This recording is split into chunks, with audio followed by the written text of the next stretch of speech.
Okay folks, it's Steve with S&S. We're gonna do a quick how-to video on some of the features on the car. Today we're doing a 17 Jeep Renegade Limited. This is for your phone, this is for your cruise control right here.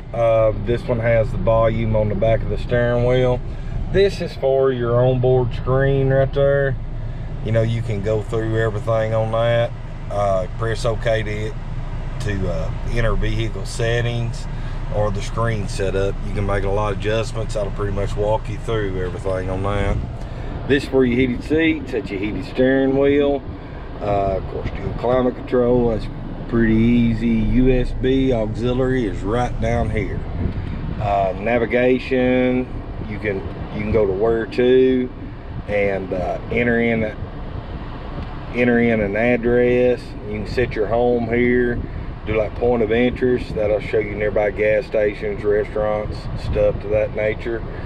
The biggest question that we get asked is the phone. Just go to media right here, hit select source, hit Bluetooth. No Bluetooth audio device connected. Would you like to pair a device? Hit yes. Now you need to go to your phone.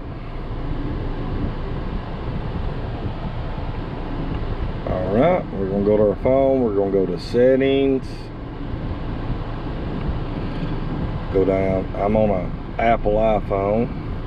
Let's go down to Bluetooth. Now we need to go down here and we're looking for Uconnect. Uconnect just come up at the bottom. It'll always come up that way. Now you just make sure that PIN number is the same, that you got the right one. Hit pair and then hit accept.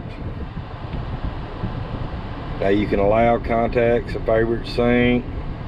I always allow that on something I'm driving for a while, but I'm not going to be for today. Now there's an app that you can also use. You just hit the app store, regardless what kind of phone that you're on. Now you can download Pandora, TuneIn. You know, there's a subscription fee on that. Okay, now we're going to hit yes to make that the favorite, and now it is connected. We can use it for phone, or we can use it for just music. That's pretty much it. USB auxiliary, you just pretty much plug it in. Then you just hit, you can always hit select source. If something's plugged in, it will light up right here where you can go to it. Well, that's pretty much it, folks. Any other questions, just give us a call, 731-968-2812. Thanks for watching, and we'll see you next time.